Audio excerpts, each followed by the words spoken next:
Hello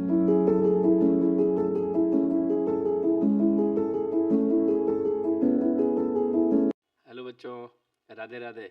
चलिए, आज हम लोग क्लास 12th में एक आपके सेकेंड एनसीईआरटी में एक चैप्टर है एप्लीकेशन ऑफ इंटीग्रेशन, जिसको आप लोग एओआई या एरिया अंडर द कर्व के नाम से भी पढ़ते होंगे। ठीक है, चलिए, ये एक बेहद इंपॉर्टेंट चैप्टर है बच्चों।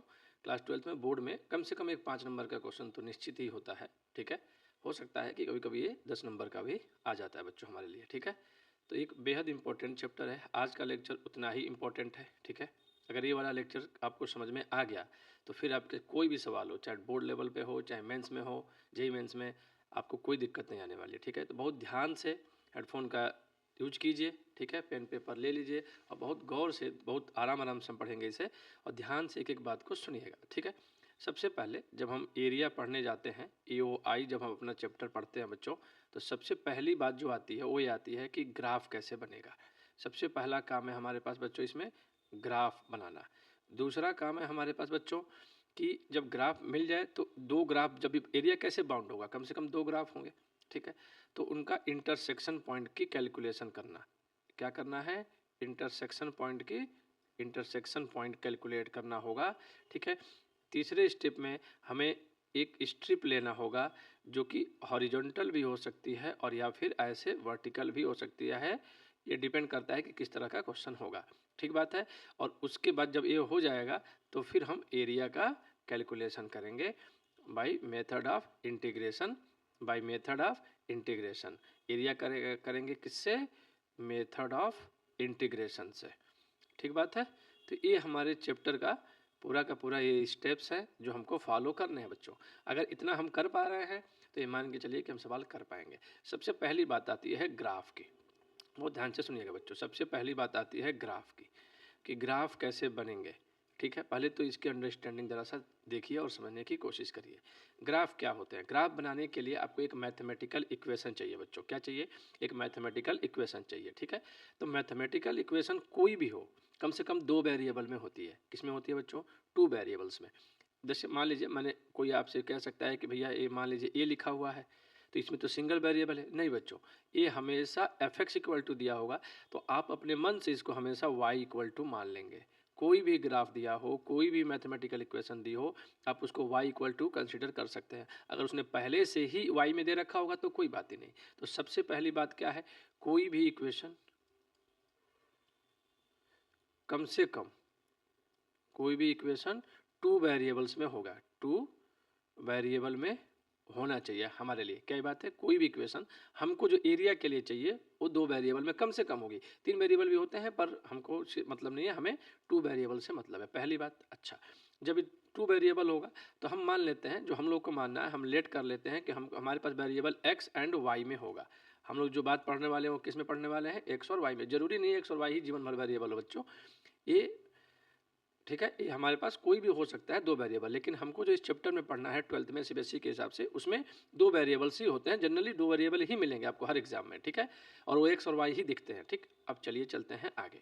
जब भी दो वेरिएबल होते हैं और जो भी इक्वेशन बनती है, तो जो भी हमारे पास इक्वेशन बनेगी बच्चों, वो कुछ किस किस तरीके की हो सकती है, ध्यान से समझिएगा। आपके पास मान लीजिए कि दो वेरिएबल है, एक एक्स है और एक वाई है, तो दोनों की पावर हो सकती है। फिर एक एक्स है, फिर एक वाई है, फिर एक एक्स है, फिर एक वाई है। ध्यान से देखिए मैं क्या कर रहा हूँ। ठीक है, ध्यान से समझिएगा। पहले वेरिएबल की पावर वन, दूसरे की वन हो सकती है। पहले की वेरिएबल की पावर टू, दूसरे की टू हो सकती है, या इसकी टू, इसकी वन हो सकती है। आपको इक्वेशन देख के समझना होगा कि जो दो वेरिएबल है उनकी पावर्स कैसे, या तो वन वन है, या तो वन टू है, या टू वन है। ठीक है, दूसरी बात हो सकती है कि मान लीजिए कि अगर आपके पास फिर से एक एक्स है और फिर से एक वाई है, फिर से एक एक्स है, फिर से एक वाई है। ठीक है, तो इसमें क्या हो सकता है? हो सकता है दोनों की वेरिएबल पावर टू हो, दोनों की पावर टू हो। हम लोग को यहीं तक पढ़ना है बच्चों। मेंस वगैरह में एक क्यूबिक में भी होता है। ठीक है, लेकिन मैं अभी क्यूबिक पे नहीं जा रहा हूँ। अभी आपको केवल जो आपके बोर्ड के हिसाब से है उसी पे फोकस्ड है बच्चों। क्यूबिक के लिए हम अलग तरीके से उसको देखते हैं। ठीक है, कभी उस पर चर्चा करेंगे। इसमें अगर कोई क्वेश्चन आया तो मैं आपको वो बात वहाँ पे समझाऊंगा। ठीक है, फिलहाल अभी इतना समझिए। ठीक, अगर ये वन और वन है दोनों पावर, तो ये जो ग्राफ बनेगा ये स्ट्रेट लाइन बनेगा। ये कन्फर्म है। क्या बनेगा? Straight line.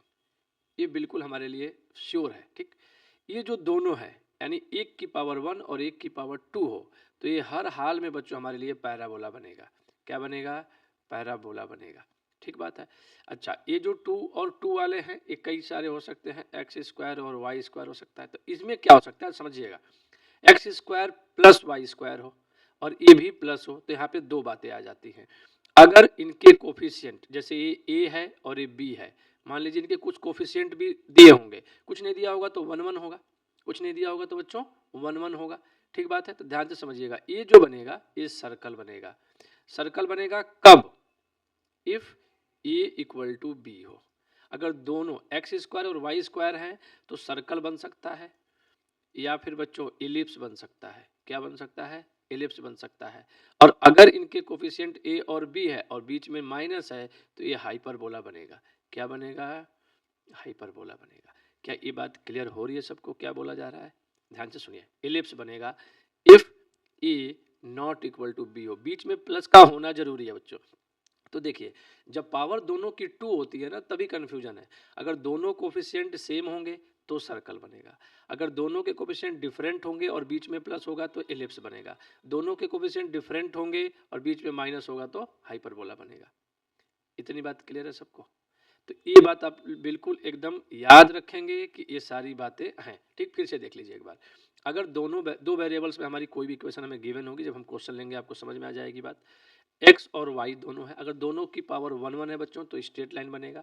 एक की पावर 1 और एक की पावर 2 है तो पैराबोला बनेगा। एक की पावर 2 और एक की पावर 1 है तो फिर से पैराबोला बनेगा।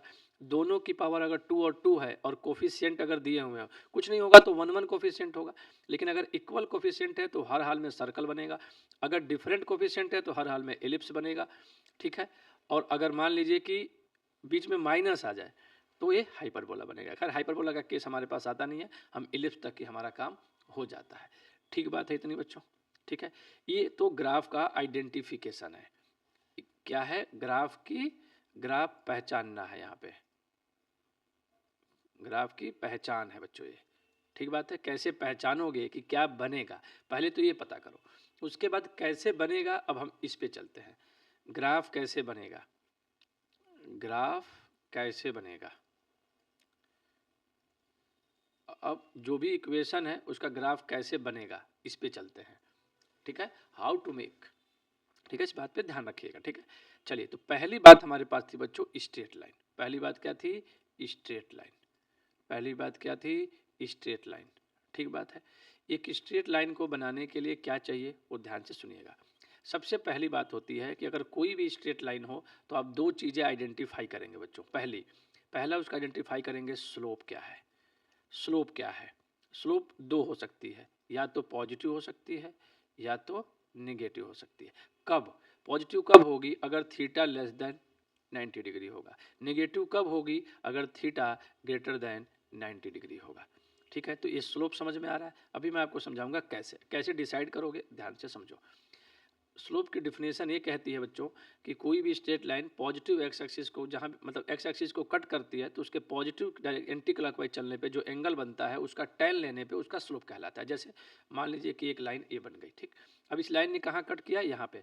अब बच्चों को इसमें कई बार कन्फ्यूजन होता है कि ये ओरिजिन है तो यही हमेशा पॉजिटिव होगा। नहीं, आगे ध्यान से सुनिएगा मेरी बात।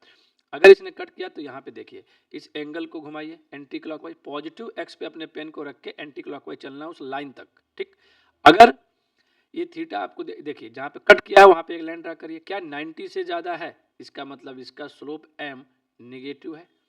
क्या ये बात क्लियर है? चलिए एक लाइन और हम बना के आपको दिखा देते हैं। जैसे ये देखिए, अब कई बार ये लगता है बच्चों को भैया ये तो पॉजिटिव के साथ इसने एंगल ही नहीं बनाया। पॉजिटिव देखो बच्चों ध्यान रखना, यहाँ से पॉजिटिव होता है वो ठीक बात है, लेकिन हमारे लिए स्ट्रेट लाइन में जहाँ पे स्ट्रेट लाइन एक्स एक्सिस को कट कर देगी, जहाँ पे स्ट्रेट लाइन एक्स एक्सिस को कट कर देगी, हम वहाँ से राइट साइड वाले को पॉजिटिव मानेंगे। यानी मेरे लिए इधर सारा का सारा पॉजिटिव हो जाएगा और इधर का सारा मेरे लिए निगेटिव एक्स हो जाएगा। क्या ये लाइन समझ में आ रही है? अब जहाँ पे कट किया उसके राइट साइड में एक्स एक्सिस पे पेन को रख के ऐसे चलिए, ये जो एंगल बना वो थीटा बना। अब यहाँ पे परपेंडिकुलर ड्रा करिए, क्या ये 90 से कम है? बिल्कुल कम है, दिख रहा है आपको? तो इसका जो स्लोप हुआ वो पॉजिटिव बन गया। क्यों? क्योंकि हमें क्या लेना है, जो भी एंगल बनता है उसका tan थीटा, यही हमारा स्लोप होता है। ठीक बात है बच्चों? और 0 से 90 के बीच में tan की वैल्यू फर्स्ट क्वाड्रेंट में आती है और वो पॉजिटिव होती है। क्या इतनी बात सबको क्लियर है? हाँ या ना? ठीक बात है इतनी? ठीक है बच्चों, यहाँ तक की सारी बातें ठीक है। चलिए, तो ये क्या tan थीटा का, तो स्लोप हमको क्लियर हुआ। ठीक है, लाइन हम बनाएंगे और जिस तरीके से वो बनेगा उस तरीके से हम उस पर विचार करेंगे। ठीक बात है इतनी सबको? मुझे उम्मीद है ये लाइन आपको समझ में आ गई होंगी सारी कि स्ट्रेट लाइन कैसे बनेगा। ठीक बात है। अच्छा जी, उसके बाद इंटरसेप्ट होता है जिसको बोलते हैं वाई एक्सिस इंटरसेप्ट। अब ध्यान से समझिएगा बच्चों, वाई एक्सिस इंटरसेप्ट क्या होता है? जो लाइन वाई एक्सिस को कट कर रही है, ओरिजिन से जो ये डिस्टेंस है, जैसे मान लीजिए ये लाइन है और इसने कट कर दिया, तो जो ये ओरिजिन है, ओरिजिन से जो ये वाई एक्सिस पे कट किया, यहाँ तक की जो ये डिस्टेंस है, इसी को हम बोलते हैं सी, जिसका नाम है वाई एक्सिस इंटरसेप्ट। क्या ये बात याद रहेगी? तो स्लोप क्या डिसाइड कर पाए आप? ठीक है, अब चलिए स्ट्रेट लाइन की जनरल इक्वेशन पे चलते हैं और समझते हैं कि इन बातों का क्या मतलब था। ठीक है, चलिए, एक स्ट्रेट लाइन की इक्वेशन हमेशा होती है बच्चों y equal to m x plus c. आपको कोई भी लाइन दी हो, कैसे पहचानोगे कि स्ट्रेट लाइन है? भैया x और y दोनों की पावर 1 1 होगी, तो आपका काम है इस फॉर्म में कन्वर्ट करना, मतलब y इक्वल टू कैलकुलेट करना। फॉर एग्जाम्पल देखिएगा क्या कर रहा हूँ मैं, जैसे मान लीजिए मैंने दिया 2x plus Y equal to 3। अब मैंने कहा कि इस लाइन का ग्राफ बनाइए, तो पहले आइडेंटिफाई करो, क्या x की पावर 1 है, क्या y की पावर 1 है? ठीक बात, हाँ या ना? ठीक है, इसका मतलब ये क्या बनेगा? Straight line. ये श्योर हुआ, पहले आइडेंटिफाई किया ग्राफ को, क्या हुआ? श्योर है कि स्ट्रेट लाइन बनेगा? हाँ जी। जब श्योर स्ट्रेट लाइन बनेगा तो स्ट्रेट लाइन बनाने के लिए क्या सिखाया गया? y इक्वल टू कैलकुलेट कर दीजिए। y इक्वल टू जब आप कैलकुलेट करेंगे बच्चों, तो 2x और प्लस 3 आएगा। ठीक, x का जो कोफिशियंट होता है m, देखिए इसको हम स्लोप बोलते हैं बच्चों, और इस c को y एक्सिस इंटरसेप्ट बोलते हैं। क्या बोलते हैं? y एक्सिस इंटरसेप्ट बोलते हैं। क्या इतनी लाइन सबको क्लियर है? हाँ या ना?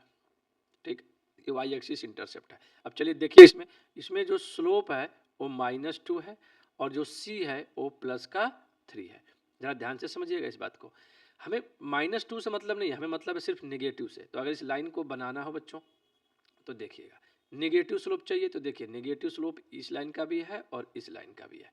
देख लीजिए आप चाहे, यहाँ पे इंटरसेक्ट किया, ये देखिए 90 डिग्री से ज़्यादा बना है, परपेंडिकुलर ड्रा करके देख लीजिए। इस लाइन को देखिए, इसका भी परपेंडिकुलर ड्रा करके देख लीजिए, ये भी 90 से ज़्यादा बनाया, तो स्लोप दोनों लाइन के नेगेटिव है। अब इसमें सही कौन सा है, गलत कौन सा, ये चुनना है मुझे। तो मैं कैसे चुनूंगा? ध्यान से समझिए। फिर मैं देखूंगा इंटरसेप्ट।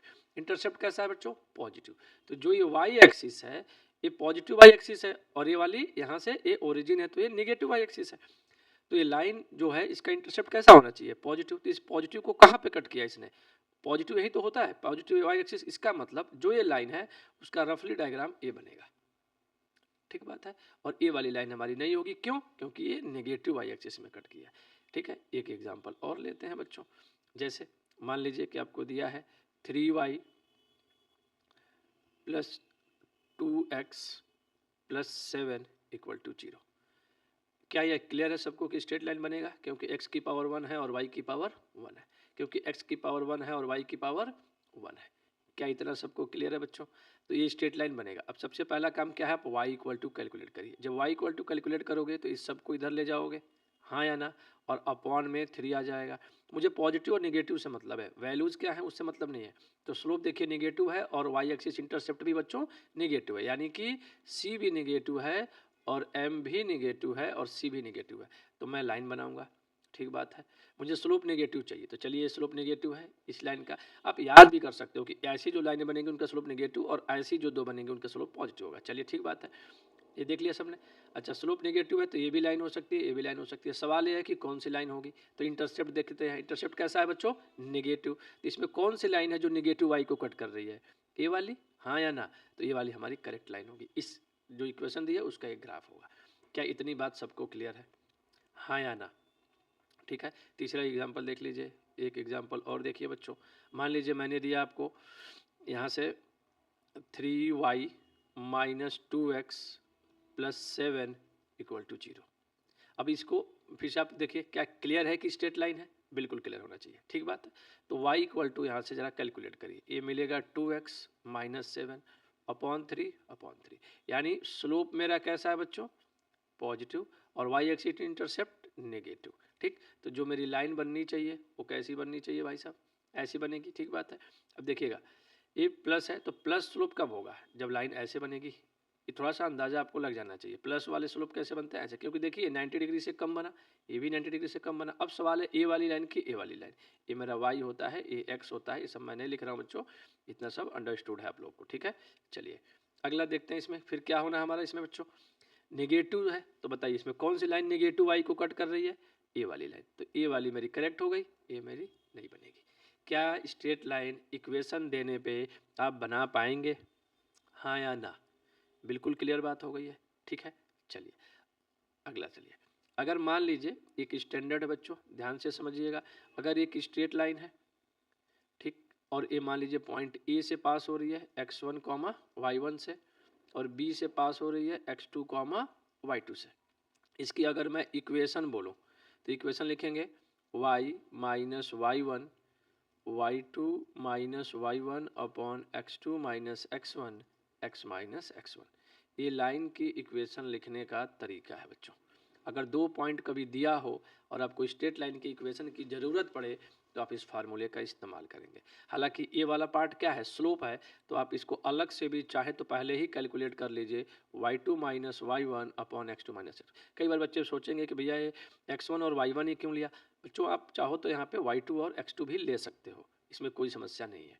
तो क्या स्ट्रेट लाइन से जुड़ी सारी बातें आपको क्लियर हैं कि कैसे होंगी, ठीक है। चलिए कुछ स्टैंडर्ड्स लाइन मैं और बताता हूँ। जैसे मान लीजिए कि अगर आपका ये एक्स एक्सिस है, ये वाई एक्सिस है, ये लाइन अगर वाई एक्सिस के पैरेलल है तो इसकी इक्वेशन एक्स इक्वल टू ए। मान लीजिए अगर ये डिस्टेंस पे कट कर रही है तो एक्स इक्वल, यानी एक्स इक्वल टू कोई कांस्टेंट हो तो उसका कैसे बनाओगे, ध्यान से समझिएगा।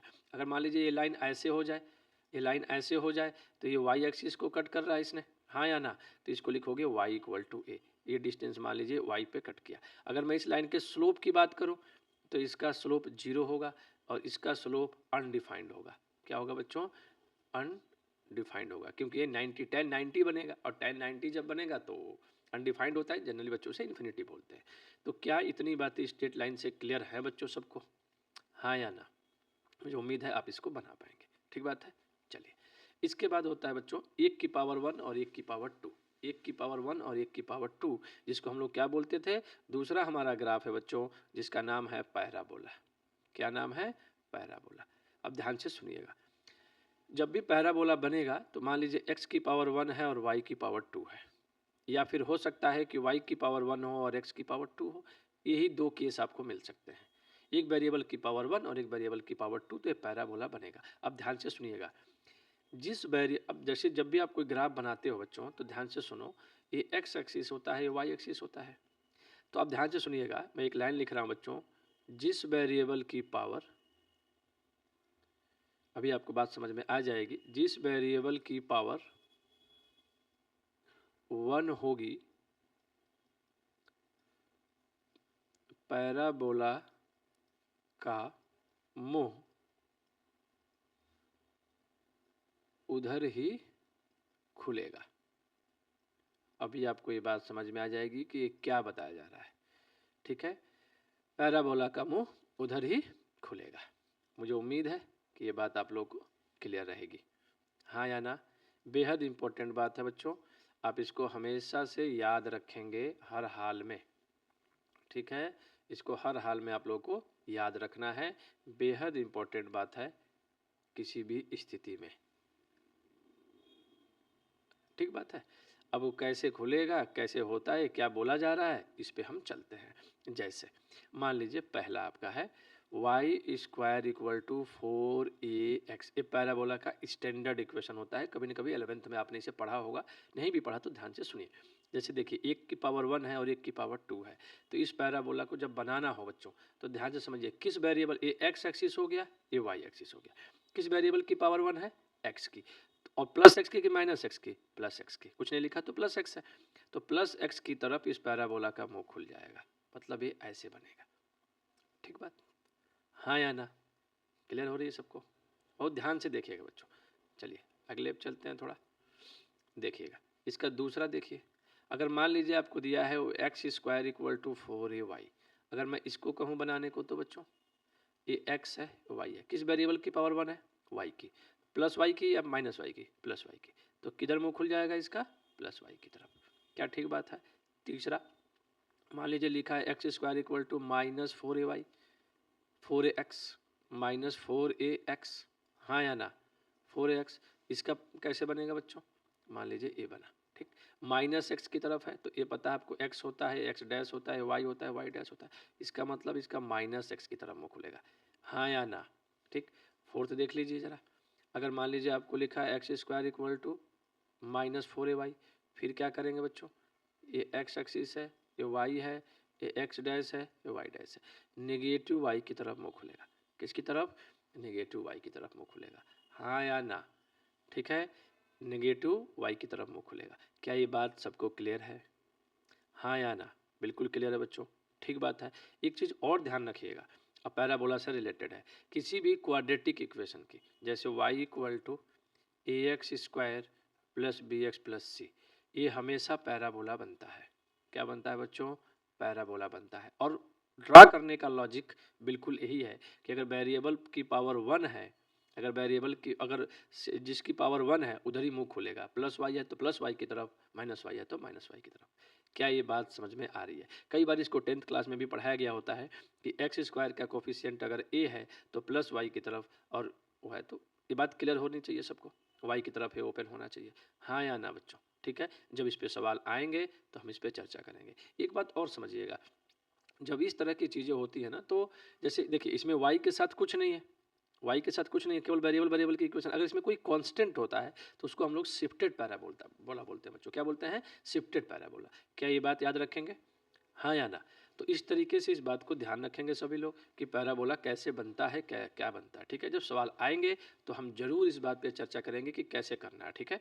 चलिए अब आगे हमारा जो है बच्चों, जैसे देखिए कभी कभी ना कुछ ऐसे आ जाता है इक्वेशन, जैसे मान लीजिए मैंने ऐसे दिया 2x स्क्वायर माइनस एक्स, मान लीजिए ऐसे मैंने दे दिया आपको, ये क्वाड्रेटिक है। देखिए अब इसको बनाना हो तो कैसे बनाएगा बच्चा, अब ध्यान सुनिएगा, ये जब ये पैराबोला बनेगा तो ये तो श्योर है कि प्लस वाई की तरफ मुंह खुलेगा, ये बात पक्की है, प्लस वाई की तरफ मुंह खुलेगा। अच्छा एक बात सोचिए, प्लस वाई की तरफ मुंह खुलेगा बच्चों तो ये भी है, ये भी है, ये भी है, ये भी, कितने तरीके से बन सकता है, तो फिर ये मैं कैसे डिसाइड करूंगा कि कौन सा बनाना है, समझ रहे हैं बात को क्या कह रहा हूं मैं बच्चों, ये कैसे, वाई की तरफ तो बहुत सारे बन सकते हैं ना, पॉजिटिव वाई की तरफ तो बहुत सारे मुंह ओपन हो जाएंगे, तो कौन सा बनेगा ये कैसे तय करोगे। अच्छा एक बात तो निश्चित है, अपने मन में एक बात समझिए आप, कि अगर कहीं भी ऐसे बन रहा है तो दो चीजें हो सकती हैं, या तो एक्स एक्सिस को दो जगह कट कर सकता है या फिर नहीं कट कर सकता है, यही तो करेगा, एक्स एक्सिस को क्या दो जगह कट कर सकता है, हाँ या ना। जब एक्स एक्सिस को कोई पॉइंट कट करता है बच्चों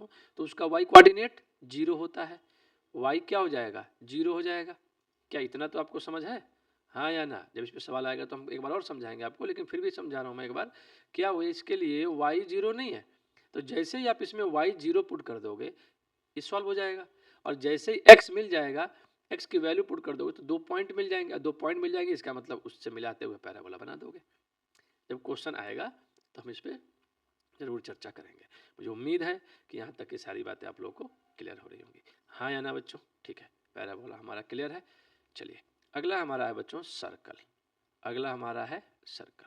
अच्छा सर्कल की जनरल इक्वेशन क्या होती है पहले वो समझ लेते हैं, एक्स माइनस एच का whole square, y minus k का whole square equal to r square, ठीक है।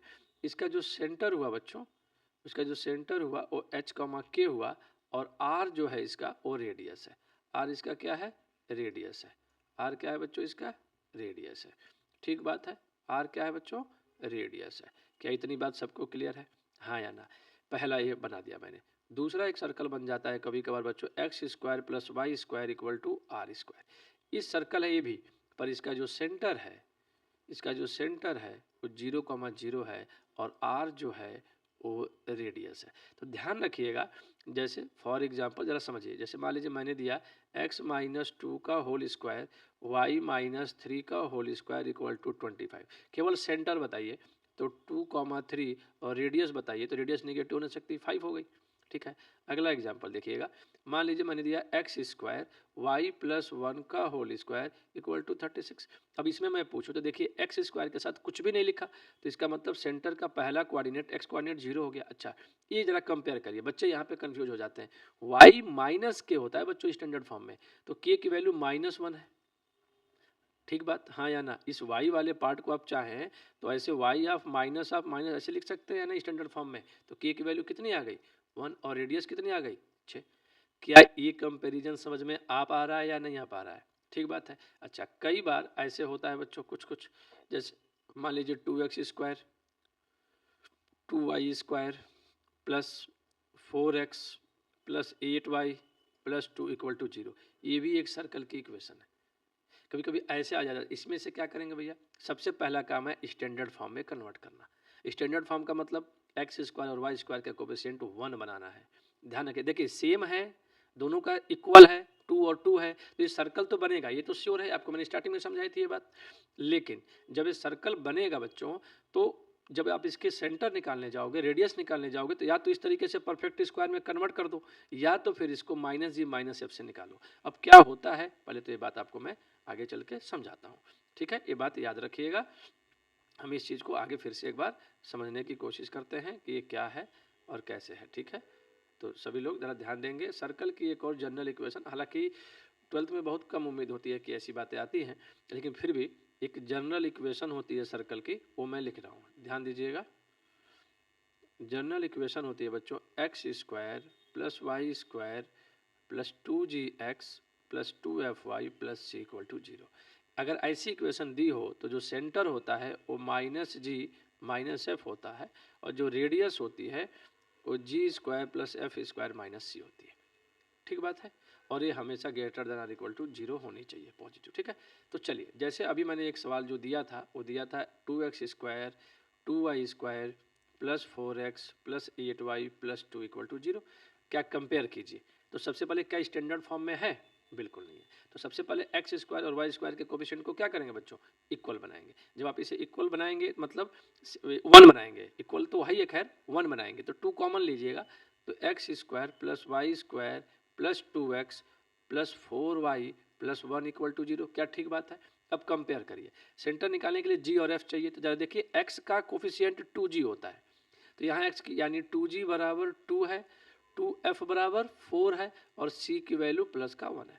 तो जब सॉल्व कर देंगे तो ये मिल जाएगा, हाँ या ना? तो सेंटर क्या हो जाएगा, -g मतलब -1, f की वैल्यू क्या आ गई 2, तो मतलब -2। ठीक बात, और रेडियस निकालना हो तो g का स्क्वायर यानी कि 1 का स्क्वायर प्लस 2 का स्क्वायर -1, तो ये सिंपल 2 आ जाएगी। देखिए ना, 1 से 1 कट जाएगा, 2 का स्क्वायर 2 आ जाएगा।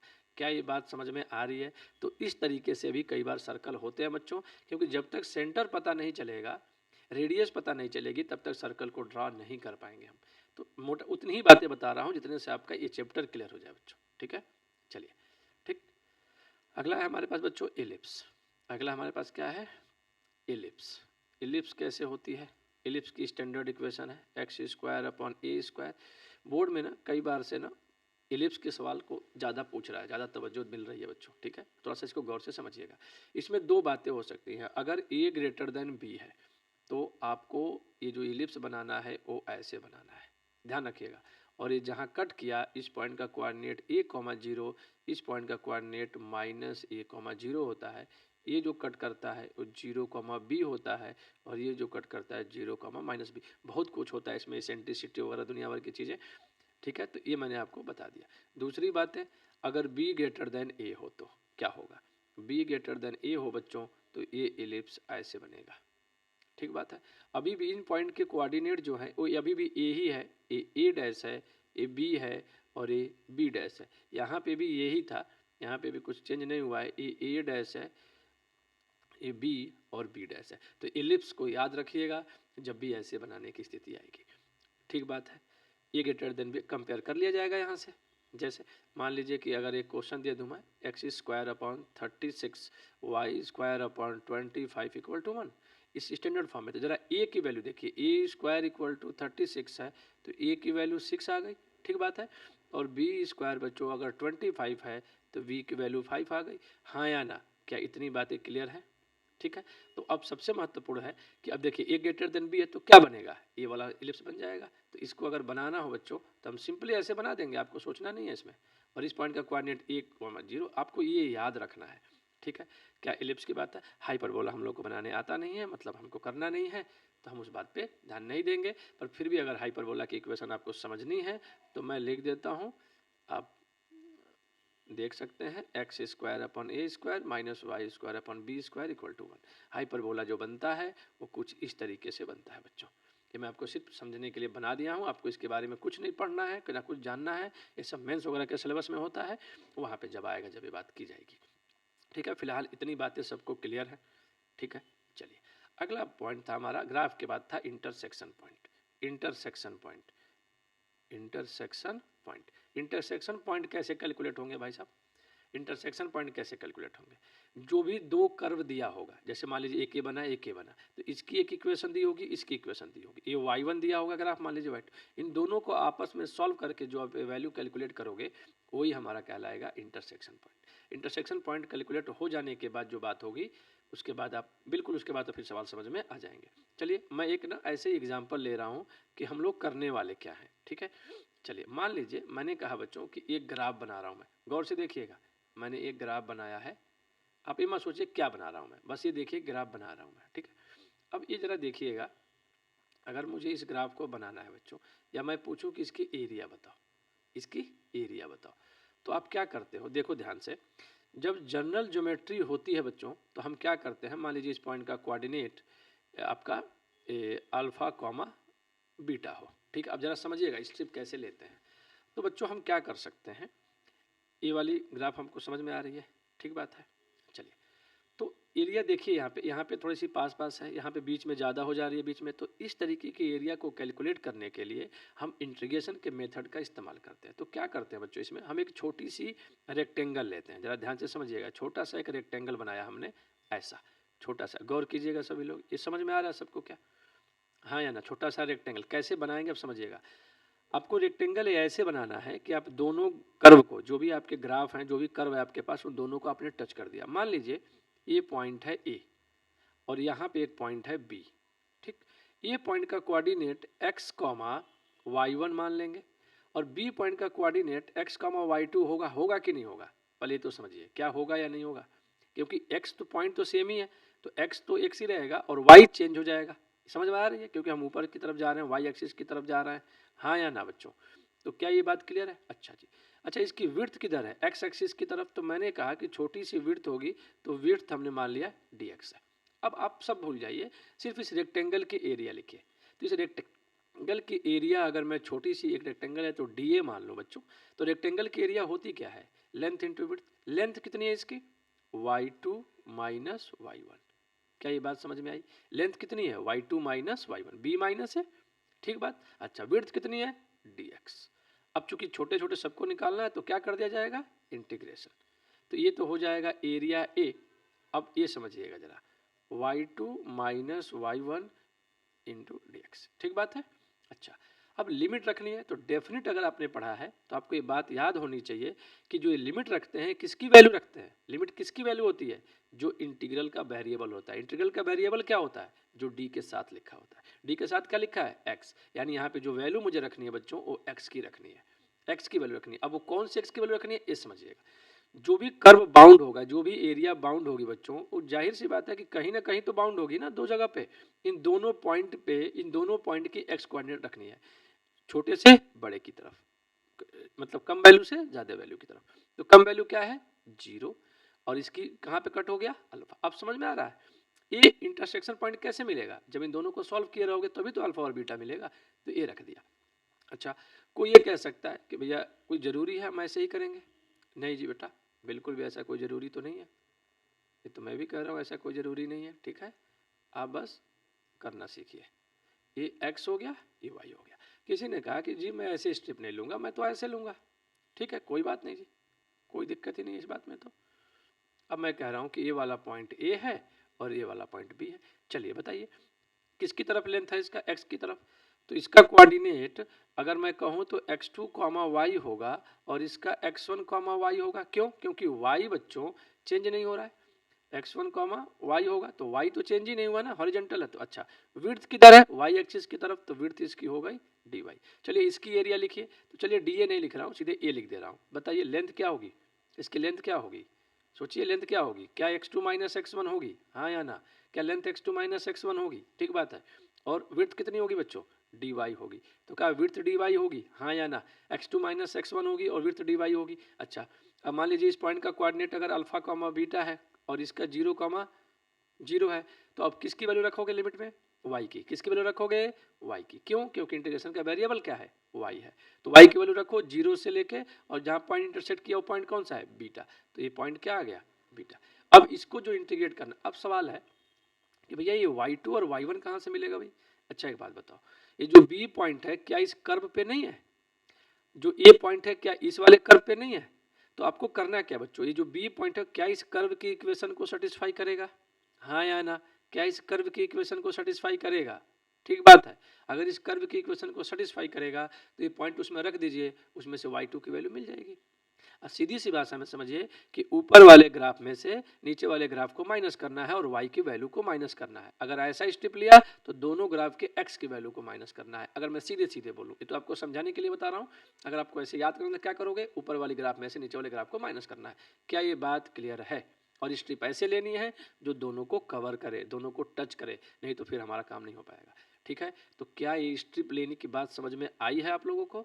ठीक है, यहाँ तक कोई समस्या नहीं होनी चाहिए बच्चों। एक बार ध्यान से आप सारी चीज़ों को देखेंगे समझेंगे। ठीक है, चलिए बच्चों, यहाँ तक की सारी बातें आप लोगों को क्लियर होंगी, मैं ऐसा उम्मीद करता हूँ। ठीक है, अगर यहाँ तक दिक्कत है फिर से आप पीछे जाइए और फिर से एक बार यहाँ तक की सारी बातों को सुनिए, पेन पेपर लेके और लिखिए। ठीक है, मैं आज 2-4 सवाल आपके लिए लेता हूँ, बेसिक सा देखिएगा बहुत ध्यान से, केवल देखिए सवाल को, पहले पहले कुछ करना है, कोई हड़बड़ी नहीं है, सिर्फ पहले समझिए, जितनी बातें अब तक हमने सीखी हैं उसको अप्लाई करना सीखते हैं। ठीक है, चलिए आपके सामने एक एक क्वेश्चन है, ध्यान से देखिएगा। y equal to 3x square by 4 and 3x minus 2y plus 12 equal to 0। सबसे पहला काम क्या है, क्वेश्चंस को कैसे अटेम्प्ट करेंगे पहले ये सीखिए।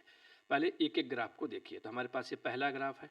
ठीक है, आइडेंटिफाई करिए, y की पावर 1 है और x की पावर 2 है, यानी एक वेरिएबल की पावर 1 और एक वेरिएबल की पावर 2 है। अभी पीछे हमने पढ़ा एक क्या बनेगा, पैराबोला।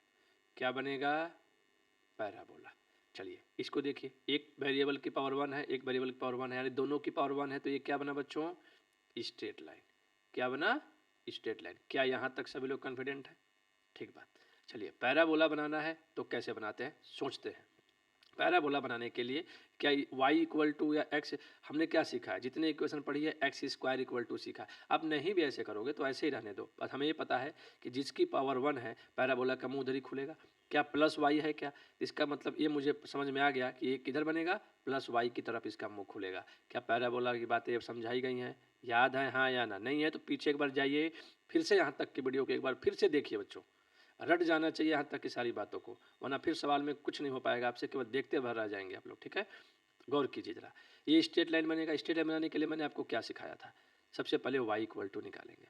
तो जरा देखिएगा y इक्वल टू अगर मैं कैलकुलेट करूँ बच्चों, तो 2y को इधर लाया तो ये आपको मिल गया 3x और प्लस का 12 और अपॉन में 2। क्या ये बात सबको क्लियर है। अगर मैं सॉल्व कर दूंगा प्रॉपर इसको एक बार, तो 3/2x प्लस 6, तो ये मेरा स्ट्रेट लाइन आ गया। क्लियर है ये बात। अब जैसे स्ट्रेट लाइन आया मैंने देखा कि स्लोप पॉजिटिव है और वाई एक्सिस इंटरसेप्ट भी पॉजिटिव है। चलिए मैं ग्राफ बनाने की अब कोशिश करता हूँ ताकि फिर आप चीज़ों को समझना शुरू करें बच्चों, ध्यान से देखिएगा सभी लोग। ठीक है, चलिए पहला ये है बच्चों, पहला है पैराबोला, मुंह किधर खुलेगा, प्लस वाई की तरफ। क्यों, क्योंकि हमें ये बात पता है कि जिसकी पावर 1 होती है उधर ही मुंह खुलता है, और अगर प्लस वाई है तो पैराबोला का मुंह मतलब ऐसे पैराबोला बनेगा, शिफ्टेड नहीं है तो ओरिजिन ही इसका वर्टेक्स होगा। इसको पैराबोला का वर्टेक्स बोलते हैं, 0,0 हो गया। क्या यहाँ तक बात सबको क्लियर है, क्रिस्टल क्लियर होना चाहिए। ठीक बात, चलिए उसके बाद स्ट्रेट लाइन देखते हैं। स्ट्रेट लाइन जब हम देख रहे हैं बच्चों, तो इसका स्लोप पॉजिटिव है और वाई एक्सिस इंटरसेप्ट पॉजिटिव है, तो स्लोप पॉजिटिव का मतलब लाइन ऐसे बनेगी, ये बात क्लियर है। अच्छा अगर ए वाली बनाता हूँ मैं तो ये पॉजिटिव वाई एक्सिस को कट करेगी, और ये बनाता हूँ तो नेगेटिव वाई एक्सिस को। यानी ये बात तो सबको क्लियर हो गई होगी कि ये जो भी स्ट्रेट लाइन बनेगा वो कुछ ऐसा बनने वाला है, और ये निश्चित तौर पर इसको कट कराना होगा बच्चों आपको। अच्छा चलिए, इसकी इक्वेशन आपके पास है y equal to 3x square by 4, और इसकी इक्वेशन है आपके पास 3x, आपको ओरिजिनल इक्वेशन ये लिखनी है जो क्वेश्चन में दिया होगा बच्चों। तो इसकी इक्वेशन है आपके पास 3x minus 2y plus 12 equal to 0। क्या इतनी बातें क्लियर हो गई? ठीक, इसका मतलब आपके पास दो पॉइंट हो गए, एक ए और एक ए। इस पॉइंट का नाम ए दे दीजिए, ए पॉइंट का नाम बी दे दीजिए। अब इसके बाद ग्राफ तो क्लियर है, यानी एरिया कौन सी बाउंड हो रही है बच्चों? अगर आप गौर करेंगे तो एरिया कौन सी बाउंड हो रही है? ए वाली एरिया बाउंड हो रही है, हाँ या ना? ये एरिया बाउंड हो रही है, ठीक है। मुझे यही एरिया कैलकुलेट करनी है। तो सबसे पहला मेरा काम क्या है, मैं स्ट्रिप लेने जाऊं उससे पहले बेटा हमेशा ध्यान रखिएगा इंटरसेक्शन पॉइंट कैलकुलेट कर लिया जाए, ठीक है। तो मैं दोनों इक्वेशन को आपस में सॉल्व करूंगा, दोनों इक्वेशन को आपस में सॉल्व करूंगा। मतलब मेरे पास है y इक्वल टू, ठीक है, y equal to 3x² 4 and y equal to 3/2x + 6। इन दोनों को आपस में सॉल्व कर दीजिए। y की वैल्यू ला करके इसे पुट कर दीजिए। y की वैल्यू जब आप इसे ला के पुट कर देंगे तो हो जाएगा 3x² 4 = 3/2x + 6। मैं एलसीएम ले लेता हूँ, इसको एलसीएम ले लेता हूँ और 4 ही एलसीएम, इसको मल्टीप्लाई कर लेते हैं ना। तो देखिएगा जरा ये ध्यान से, ये बन जाएगा 3x² 4 = इसको जब आप करेंगे तो 3x + 12/2, ये 2 से 2 कट गया तो फिर आ गया 3x²। ध्यान दीजिएगा बच्चों, यहाँ से ज़रा फिर से क्या आ जाएगा आपका, यहाँ से आ जाएगा 3x² = इस 2 को इधर मल्टीप्लाई कर लीजिए तो 6x और प्लस का 24, हाँ या ना? ठीक है।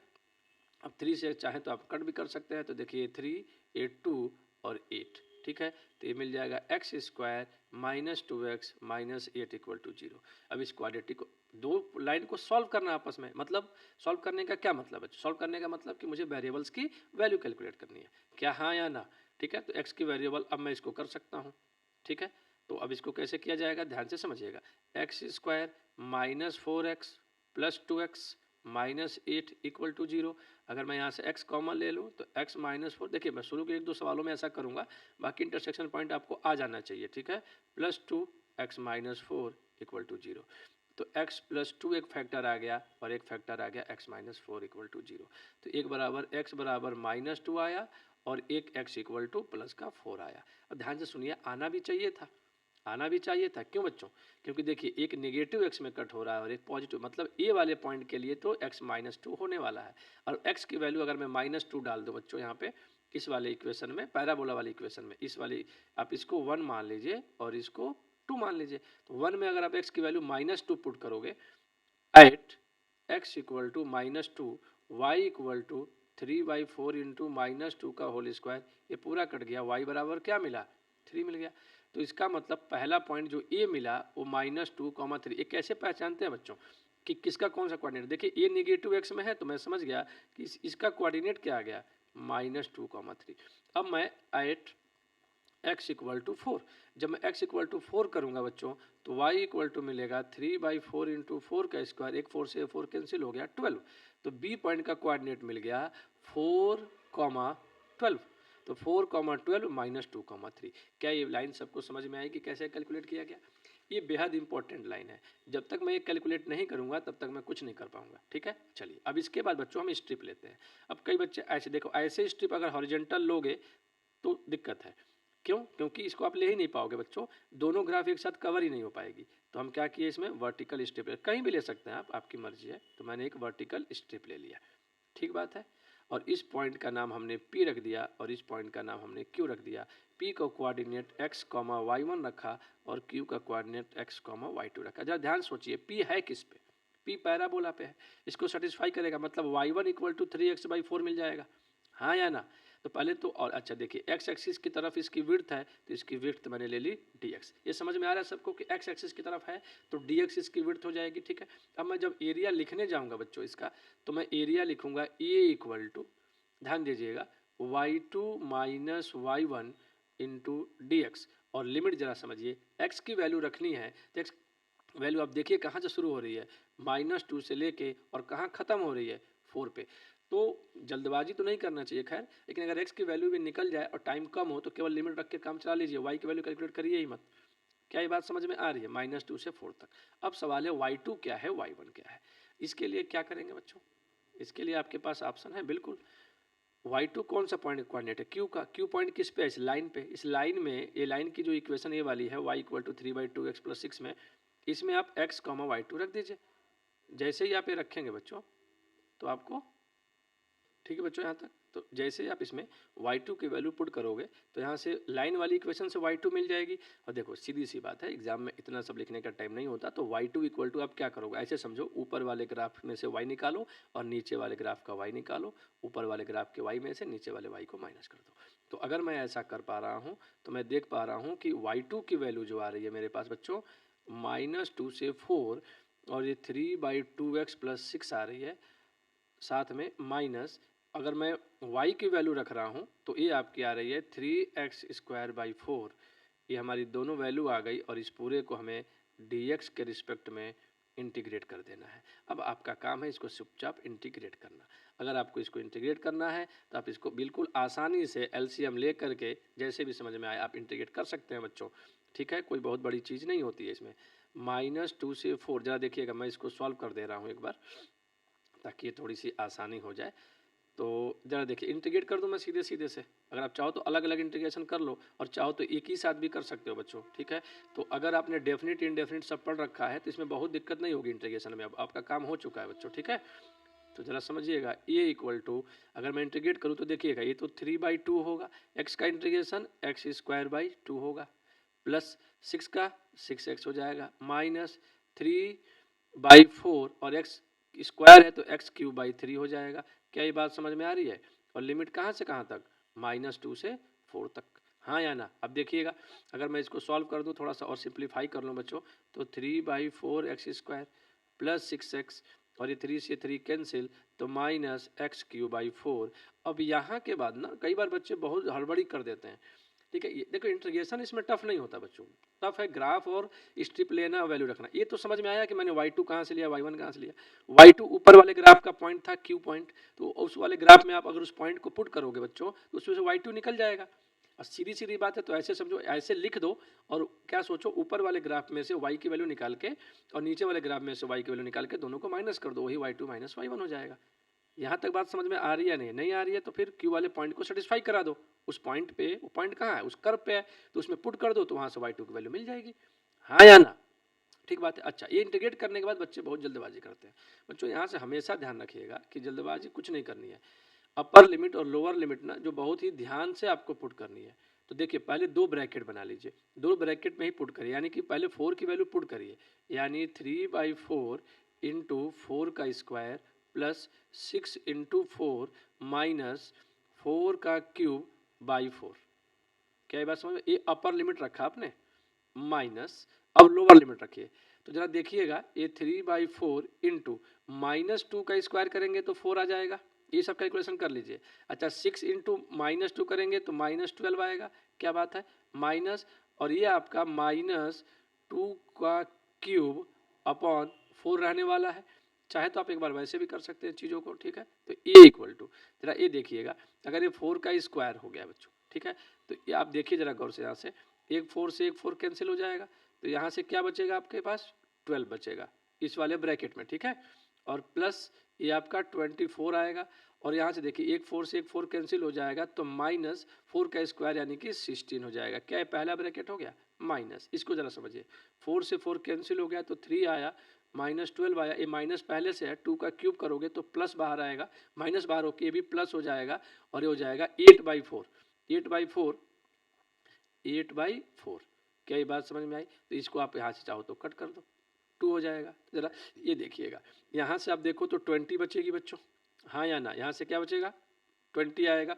अच्छा माइनस ऑफ ये देखिए, ये 2 और ये 3, 5, और यहाँ से आप अगर कर देंगे तो ये माइनस का 7 आएगा।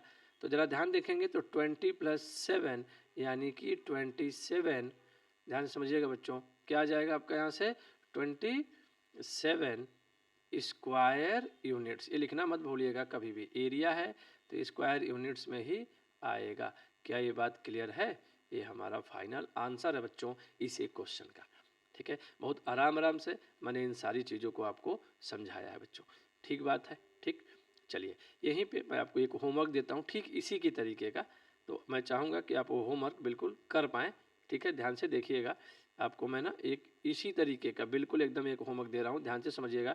आपको मैं कह रहा हूँ कि x² = 4y है और straight line x = 4y minus 2 है। ठीक है, इसको आप करके देखिएगा। इसका आंसर मैं बता दे रहा हूँ बच्चों, 9/8 स्क्वायर यूनिट्स आने वाला है, हाँ या ना। ठीक है, कोई डाउट हो तो आप मुझे मेल कर सकते हैं, मैं सवाल को दोबारा से डिस्कस कर दूंगा बच्चों। ठीक है, तो मैं उम्मीद करता हूँ यहाँ तक की बात आपको क्लियर हो रही होगी, यहाँ तक की सारी बातें आपको क्लियर होनी चाहिए। ठीक है, चलिए नेक्स्ट क्वेश्चन पे चलते हैं हम लोग, देखते हैं एक और क्वेश्चन लेते हैं, देखते हैं क्या दिया है हमें।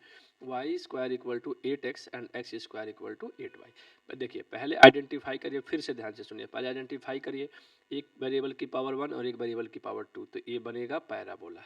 क्या ठीक बात है, हाँ या ना। इसको देखिए, एक वेरिएबल की पावर 2 एक वेरिएबल की पावर 1, ये भी क्या बनेगा, पैराबोला। क्या ये बात, दोनों बातें क्लियर है, पैराबोला। अब समझिए, जिस वेरिएबल की पावर 1 होती है पैराबोला का मुंह उधर ही खुलता है, यही बात तो हमने पढ़ी है, हाँ या ना। तो जब यही बात पढ़ी है बच्चों, तो चलिए इसको बना लेते हैं हम लोग थोड़ा सा कि कैसे बनेगा। ठीक, तो चलिए, जो पहला है प्लस एक्स की तरफ मुंह खुलेगा और कुछ नहीं दिया है, तो ये ओरिजिन इसका वर्टेक्स होगा, ठीक बात है। चलिए, दूसरा जो हमारा है बच्चों, दूसरा जो हमारा है उसमें प्लस वाई है, तो प्लस वाई की तरफ मुँह खुलेगा। मुझे उम्मीद है कि ये बात भी आपको क्लियर हो रही होगी, हाँ या ना। देखिए, इसको पूरा बनाएंगे तो ये दोनों इंटरसेक्ट करेंगे, एक यहाँ पे और एक यहाँ पे, तो यहाँ का तो कोऑर्डिनेट 0,0 हो गया बच्चों। इस ए पॉइंट का कोऑर्डिनेट क्या होगा, ये तो वो पॉइंट हो गया। ठीक, तो मुझे ए वाली एरिया फाइंड करनी है, ठीक बात है। अब यहाँ पे स्ट्रिप मैं हॉरिजॉन्टल भी ले सकता हूँ और वर्टिकल भी ले सकता हूँ, मेरी मर्जी है बच्चों। ठीक है, चलिए, तो ध्यान से देखिएगा। अब सबसे पहला काम है मेरा कि इंटरसेक्शन पॉइंट मैं ए की वैल्यू कैलकुलेट कर लूँ, मैंने आपको यही बात सिखाई है पहले। तो मैंने क्या किया बच्चों, आपकी मर्जी है, यहाँ से वाई की वैल्यू निकाल के यहाँ रख दीजिए। तो अब जरा देखिएगा, ये आपको दिया हुआ है y square equal to 8x equation number 1 और एक्स स्क्वायर बराबर 8y इक्वेशन नंबर 2। यहाँ से y की वैल्यू जब आप निकालेंगे तो आ जाएगा एक्स स्क्वायर बाई 8, यहाँ पुट कर देते हैं, तो एक्स स्क्वायर बाई 8 का whole square equal to 8x, यही तो होगा, हाँ या ना। तो y की जगह रख दीजिए, तो ये हो जाएगा x की पावर 4 अपॉन ये कितना हो जाएगा 64 स्क्वायर है इक्वल टू 8x, ठीक बात है। दूसरी तरफ ले आते हैं बच्चों इसको, तो ये हो जाएगा x की power 4 minus 64 into 8 into x upon 64 equal to 0, ठीक बात। तो इसमें से देखिएगा, अगर मैं x कॉमन ले लूँ तो एक्स क्यू माइनस 8 का क्यू मिलेगा इक्वल टू 0, तो x बराबर एक आ जाएगा, x इक्वल टू 0 आ जाएगा और एक x इक्वल टू 8 आ जाएगा। अगर मैं इसको इक्वल रख देता हूँ, इसको 0 के, ये समझ में आया नहीं आया। 64 का मल्टीप्लाई किया, 64 को 8 इंटू 8 लिखा, तो 8 पहले से था, 8 क्यूब हो गया, हाँ या ना। ठीक, तो 2 पॉइंट आ गए, x बराबर 0 आना भी चाहिए था। देखिए 0,0 है, तो इसका x कोऑर्डिनेट मिल गया 8, तो हमारा काम तो हो गया, लिमिट तो हमें मालूम चल गई, 0 से 8 हो जाएगी, बात खत्म। लेकिन मुझे y भी यहाँ पे दिखाना होता है बच्चों, ठीक है। और पहली बात तो कर्व की इक्वेशन लिखना मत भूलिएगा किसी भी हालत में, Y square equal to 8x और x square equal to 8y, क्या ठीक बात है इतनी, हाँ या ना। तो at x equal to 0, at x equal to 0, at x equal to 0 पे जब x इक्वल टू 0 पुट कर दोगे तो y इक्वल टू, यहाँ पे पुट कर दो ना इस वाले इक्वेशन में, तो y इक्वल टू क्या आ जाएगा 0, एट एक्स इक्वल टू 8, जब x इक्वल टू 8 पुट कर दोगे बच्चों यहाँ पे, तो y इक्वल टू 8 का स्क्वायर बाई 8 यानी 8 आ जाएगा। तो इस पॉइंट का कोऑर्डिनेट जो आएगा वो 8,8 आएगा, हाँ या ना, 8,8 आएगा। क्या ये बात क्लियर है, क्या ये बात क्लियर है, 8,8 आएगा, हाँ या ना। सबको समझ में आ रही है बात, तो याद रखिएगा। अब मैं चलता हूँ बच्चों स्ट्रिप लेने, तो मैंने स्ट्रिप चाहो तो मैं हॉरिजॉन्टल भी लेके कर सकता हूँ, चाहो तो वर्टिकल भी लेके कर सकता हूँ। मैं वर्टिकल को ज़्यादा प्रेफर करते हैं बच्चे हम लोग, क्योंकि ज़्यादातर सवाल हमारे इसी से सॉल्व होते हैं। ठीक, चलिए, एक पॉइंट हमने ले लिया P और ये पॉइंट ले लिया हमने Q। P का कोऑर्डिनेट क्या हो सकता है, x, y1 और इसका कोऑर्डिनेट x, y2। P किस पे है, इस वाले पॉइंट पे, इस वाले कर्व पे, ठीक है। Q किस पे है, इस वाले कर्व पे जो ऑरेंज कलर से बनाया गया है, ठीक है। अब मुझे एरिया लिखना है, तो एरिया जब लिखना होगा तो मैं एरिया लिखूंगा A y2 माइनस y1, क्योंकि मुझे इस रेक्टेंगल की लिखनी है ना बच्चों, ये जो स्ट्रिप लिया है रेक्टेंगल है, तो लेंथ क्या होगी y2 माइनस y1, तो y2 माइनस y1 और विड्थ कितनी होगी dx, तो मैंने लिख दिया केवल dx। क्या y2 minus y1 into dx हो जाएगा, हाँ या ना। और लिमिट 0 से लेके 8 हो जाएगी, क्योंकि जहाँ से कट कर रही है और अंतिम जहाँ कट कर रहा है तो वो क्या है 0 से 8 है, हाँ या ना। अब सवाल है y2 माइनस y1 क्या है, तो y2 निकालने के लिए आपको क्या करना पड़ेगा, ये इक्वल टू, अच्छा y2 अगर आपको यहाँ से कैलकुलेट करना है बच्चों, तो जरा ध्यान से समझिए, y2 है किस पे, y2 इस ऑरेंज वाले पे है। यहाँ से y की वैल्यू जब निकालेंगे आप, तो y इक्वल टू कितना मिलेगा, √8x, हाँ या ना। तो y2 की वैल्यू कितनी आ गई, आप देख पा रहे होंगे 2√x। इसको चाहो तो हम लिख सकते हैं ना, ठीक है, तो हम कोई बात नहीं, हम अभी 8 रूट में 8x लिखते हैं माइनस। y1 किस पे है बच्चों, y1 किस पे है, y1 है वाइट वाले कर्व पे, एक वाइट कलर से जो बनाया मैंने, एक किससे y क्या मिलेगा, x²/8, क्या मिलेगा, x²/8। क्या ये समझ में आया, हाँ या ना, नहीं आया तो इस पॉइंट P को इस वाले में रख दीजिए, तो रखेंगे तो x की जगह तो x ही होगा और 8 की जगह y1 रख देंगे, तो y1 इक्वल टू कितना मिलेगा, x²/8। क्या ये लाइन समझ में आई, चलिए मैंने इसमें आप रख के बता भी दिया। और Q पॉइंट इस वाले में रख देंगे, तो x की जगह x रखेंगे और y की जगह y2 रखेंगे, तो y2 की वैल्यू तो यही मिल जाएगी ना, हाँ या ना, मैंने अगर सेटिस्फाई करा दिया तो y1 y2 मिल गया। इसलिए मैं आपको सीधे सीधे बोला हूँ क्या, ऊपर वाले ग्राफ में से नीचे वाले, अगर राइट लेफ्ट हो तो राइट वाले में से लेफ्ट वाले को माइनस कर लीजिएगा, आपका 12th में काम चल जाएगा बच्चों, ठीक बात है। चलिए लिमिट हमारी 0 से 8 है, क्या यहाँ तक कोई किसी को समस्या, ठीक है, आगे चलते हैं।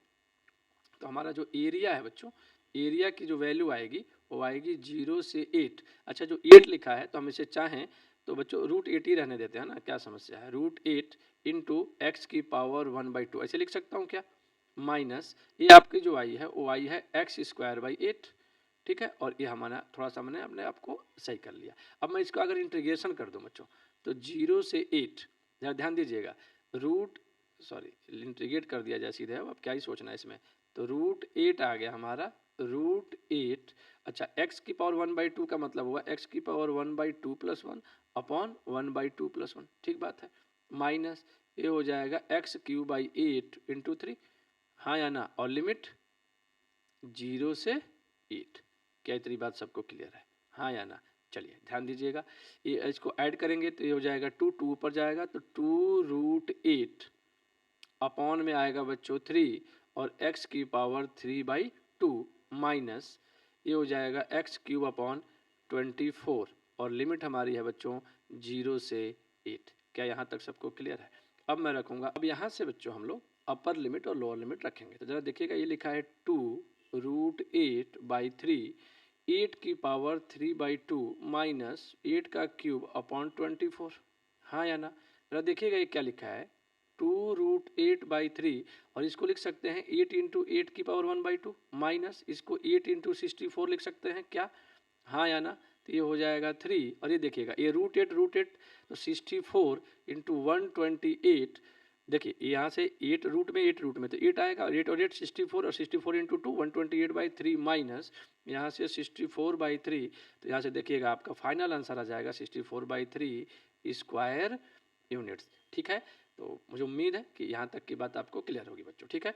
चलिए ये क्वेश्चन मैं ऐसे ही आपको और दे रहा हूँ होमवर्क में, ध्यान से देखिएगा, आपका ये होमवर्क रहेगा, ठीक बात है बच्चों, ध्यान दीजिएगा, y² = 16x and x = 16y, ठीक है। अगर इसका आंसर की बात करें बच्चे हम लोग, तो इसका आंसर आएगा एरिया A = अगर आप देखोगे तो आएगा वो 256/3 आएगा, ठीक है, ध्यान रखिएगा क्या आएगा 256/3 स्क्वायर यूनिट्स इसका आंसर आना चाहिए। मुझे उम्मीद है कि यहाँ तक की सारी बातें आप लोग को बिल्कुल क्लियर होंगी और सारी बातें आप लोग समझ पा रहे होंगे बच्चों, यहाँ तक मुझे नहीं लगता कि कोई दिक्कत आपको होनी चाहिए, ठीक है। तो ये 2 क्वेश्चन हमने किया है, आप इसके ग्राफ को बिल्कुल ध्यान से देखेंगे और इसकी थियरीज को ध्यान से देखिएगा, ठीक है। हम देखिए बच्चों आपके सामने ये नेक्स्ट क्वेश्चन है, ठीक है, चलिए इसको देखते हैं कि इसको कैसे करना है, ठीक है। चलिए एक तो हमें समझ में आ रहा है इसको देख के कि जो ये पहला वाला हमारे ग्राफ दिया हुआ है बच्चा हमें, ये कैसा दिया है, ये पैराबोला है, कैसे पता चला हमें भाई, एक वेरिएबल की पावर 1 है और एक वेरिएबल की पावर 2 है, ठीक है ना, तो ये हमारा एक पैराबोला बनेगा। अब जरा ध्यान दीजिए तो एक्स, अब याद रखिएगा पैराबोला में जब क्वाड्रेटिक है तो आप x² के कोफिशिएंट को पॉजिटिव बनाइए, पहली बात। दूसरी बात ये होती है कि डायरेक्ट अगर मुझे ax² plus bx plus c इस टाइप का पैराबोला, तो x² का कोफिशिएंट अगर पॉजिटिव है तो ओपनिंग अपवर्ड होगी, क्या ओपनिंग अपवर्ड होगी, मतलब पैराबोला ऐसे बनेगा, ठीक बात। और अगर ये नेगेटिव हुआ है x² का कोफिशिएंट तो ओपनिंग डाउनवर्ड होगी, सीधे सीधे अगर आप इसे याद रख सकते हैं तो यहाँ से याद रखिए, यानी कि ऐसे बनेगा, यानी जो भी पैराबोला बनने वाला है वो इस तरीके वाला बनने वाला है, ठीक बात है। और एक्स एक्सिस के बीच, तो चलिए पहले ग्राफ बनाने की कोशिश करते हैं बच्चों, ठीक है। ये हमारे लिए एक्स एक्सिस हो गया, ये हमारे लिए वाई एक्सिस हो गया, ठीक बात। चलिए ग्राफ बनाते हैं बच्चों, मुझे ये पता है कि एक्स स्क्वायर का कोफिशिएंट अगर नेगेटिव है तो मैं इसको डाउनवर्ड इसका ओपनिंग होगा। दूसरा तरीका यह है कि हम इसको पॉजिटिव बना लें, तब आप देखोगे जैसे इसको पॉजिटिव बनाओगे y नेगेटिव आएगा, यानी नेगेटिव y की तरफ खुलेगा। ठीक, अच्छा जब ये पैराबोला ऐसे ओपन होगा तो मैंने आपको पीछे समझाया था एक बार कि ऐसे ऐसे कहीं भी बन सकता है, लेकिन ये बात एक निश्चित है कि हो सकता है, हो सकता है, एक पॉसिबिलिटी है कि एक्स एक्सिस को दो जगह ये इंटरसेक्ट करे। करेगा कि नहीं करेगा वो बात की बात है। ठीक है, अगर हम ऐसा मान लें कि दो जगह इंटरसेक्ट करेगा भी तो कहीं ना कहीं करेगा। अब वो करने का मतलब ये हुआ कि एक्स एक्सिस को अगर कहीं भी कोई पॉइंट मान लीजिए यहाँ कट किया या इधर कट किया कहीं, तो इसका मतलब कि उसका वाई कोऑर्डिनेट जीरो होगा। तो put y equal to zero, इस वाले इक्वेशन में y equal to zero put कर दीजिए। तो y जीरो पुट करेंगे तो x square minus plus two x equal to zero, x common ले लिया जाए तो minus x plus two equal to zero, तो x इक्वल टू जीरो आएगा और x इक्वल टू टू आएगा। जब x की जगह जीरो डालोगे तो y की वैल्यू आपकी जीरो मिलेगी, और x की जगह जब टू डालोगे, x की जगह जब टू डालोगे तब भी आपको y की वैल्यू जीरो मिलेगी। मतलब पॉइंट पहला कहाँ बना है, जीरो कॉमा जीरो बना, जीरो कॉमा जीरो बना, अगर मैं इसे ओ कहूँ, और दूसरा पॉइंट बना हमारा टू कॉमा जीरो। ये कहाँ हो सकता है बच्चों, ऐसे हो सकता है। तो सबसे पहले हमने ये ढूंढ लिया कि हाँ भाई एक्स एक्सिस को ये दो जगह कट तो करने वाला है, लेकिन कैसे कट करने वाला है ये बात हमने आइडेंटिफाई कर लिया कि दो पॉइंट है। अच्छा ये बात क्लियर है कि ओपनिंग डाउनवर्ड हो गया, यानी ऐसे बनने वाला है। तो क्या करिए, धीरे से चुपचाप इसको आप लोग ऐसे मिला दीजिए बच्चों, ठीक बात है। तो आप देखिए ध्यान से, ये आपका पैराबोला बनके तैयार है। अब जब आपको स्ट्रिप लेना होगा तो देखिए इसके इंटरसेक्शन पॉइंट एक्स एक्सिस के साथ था, यानी ए वाला एरिया आपसे पूछा है बच्चों। तो आप स्ट्रिप जब ले लोगे तो आप ऐसे ले लो स्ट्रिप चुपचाप से, ठीक है, एक्स एक्सिस को कवर करते हुए। ठीक, तो जब एरिया लिखोगे बच्चों तो ये क्या लिखोगे भाई, वाई, यहाँ तो वाई जीरो है ना, तो एक्स कॉमा जीरो, और इस पॉइंट का कोऑर्डिनेट अगर लोगे तो एक्स कॉमा वाई वन, तो वाई वन इंटू यहाँ से आपको क्या मिल जाएगा, वाई वन डी एक्स, आपका क्या मिलेगा वाई वन डी एक्स। अगर आप इसको कैलकुलेट करोगे बच्चों तो क्या मिलेगा वाई वन डी एक्स। अच्छा वाई कहाँ से मिलेगा, हमें वाई कहाँ पे है, पैराबोला पे, लिमिट कहाँ से, जीरो से टू तक। ये समझ में आ रहा है क्यों, क्योंकि इसका देखिए जहाँ पे इंटरसेक्ट किया वो जीरो से है और अगला एक्स कहाँ है, टू पे है, तो जीरो से टू लिमिट होगी, ठीक बात है। अब वाई वन कहाँ है, पैराबोला वाले पे, तो यहाँ से वाई निकाल लीजिए, वाई की वैल्यू कितनी है, two x minus x square. क्या ठीक बात है, अब तक इतनी बातें समझ में आ जानी चाहिए आपको। ठीक है बच्चों यहाँ तक, चलिए। तो जब आप इसको इंटीग्रेट करोगे बच्चों तो एरिया ए इक्वल टू आपको दिख रहा होगा, एरिया ए इक्वल टू, आप जब इसको सीधे सीधे इंटीग्रेट कर दोगे तो आपके पास क्या मिला हुआ है, यहाँ पे आपको ये दिख रहा होगा कि टू एक्स है, तो हो जाएगा two x square by two minus x cube by three, limit zero से टू, ठीक बात है। अब चलिए ये टू से टू कैंसिल हो गया, अपर लिमिट रखिए, यानी टू का स्क्वायर माइनस टू का क्यू बाई थ्री, ये upper limit, minus lower limit जब रखेंगे तो जीरो माइनस जीरो आ जाएगा, हाँ या ना। ठीक, तो ये आ जाएगा देखिए four minus eight by three, हाँ या ना। तो जब आप एलसीएम लेंगे तो यहाँ से हो जाएगा ये twelve minus eight by three, यानी कि four by three square units. क्या ये लाइन आपको समझ में आई बच्चों, हाँ या ना, क्या ये बात बिल्कुल क्लियर हो रही है सबको, ठीक है। तो यहाँ तक की जो भी बातें हैं आप सबको क्लियर होंगी बच्चों, मैं ऐसा उम्मीद करता हूँ, ठीक है। सबने यहाँ तक की सारी बातें देखी होंगी, समझी होंगी, ठीक है। सेकेंड लेक्चर में हम इसमें क्वेश्चंस पे चलेंगे और उसमें हम बढ़िया बढ़िया सवाल बच्चों लेंगे और उसको सॉल्व करने की कोशिश करेंगे, ठीक है। यहाँ तक की सारी बातें क्लियर होंगी, वीडियो को एक से दो बार देखिए बच्चों, ताकि जो भी ग्राफ बनाने की टेक्निक है उसका बेहद इंपॉर्टेंट चैप्टर है, ठीक है, ये याद रखिएगा। आज के लिए इतना ही बच्चों, राधे राधे।